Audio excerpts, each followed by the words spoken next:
Colour राखेको कुर्ताको video चाहिँ आइसक्यो साथीहरू, हेर्नुहोस् अनि बुझ्नुहोस् है। 6 इन्चीको लम्बाइ राख्ने बग्राममा चाहिँ अनि चौडाइमा चाहिँ 3 इन्चीको राख्ने। अनि एउटा बक्स बनाउने, माथिबाट खुल्ला भागबाट 1 इन्ची तल आउने, बन्द भागबाट माथि जाने 1 इन्ची, अनि तल र माथिको यसरी मिलाउने। अनि यसरी 1-1 इन्चीको बक्रामको कलर निकाल्ने साथीहरू। बन्द भागपट्टि चाहिँ तल है साथीहरू।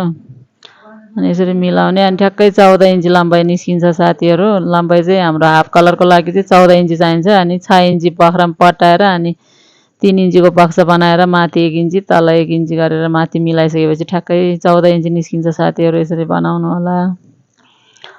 एकजना साथीले चाहिँ कलर हालेको कुर्ताको भिडियो राखिदिनु भन्नुभएको भएर मैले चाहिँ आज मेरो यो सिलाउने पालो थियो, अनि मैले राखिदियो साथीहरू, हेर्नु अनि बुझ्नु।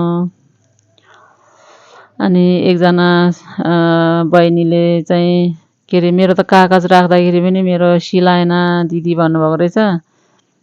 अनि कागज राख्दा पनि सिलाएन भने त हजुरको सियो चाहिँ 18 नम्बरको हाल्नु, अनि त्यसपछि ठ्याक्कै हुन्छ साथीहरू। सियो चाहिँ सानो नम्बरको पर्यो होला।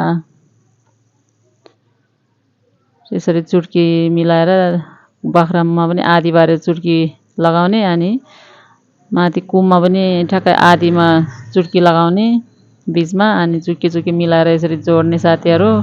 बक्राम नभएको चाहिँ भित्रपट्टि हो, बक्राम टाँसेको चाहिँ बाहिरपट्टि सिलाउनु हुने गरी सिलाउनुपर्छ। पल्टाउँदाखेरि बाहिरपट्टि बक्राम भएको चाहिँ बाहिरपट्टि आउनु पर्यो, अनि राम्रो देखिन्छ साथीहरू। यस्तो भयो तयारीमा। धन्यवाद साथीहरू भिडियो हेरिदिनु भएकोमा।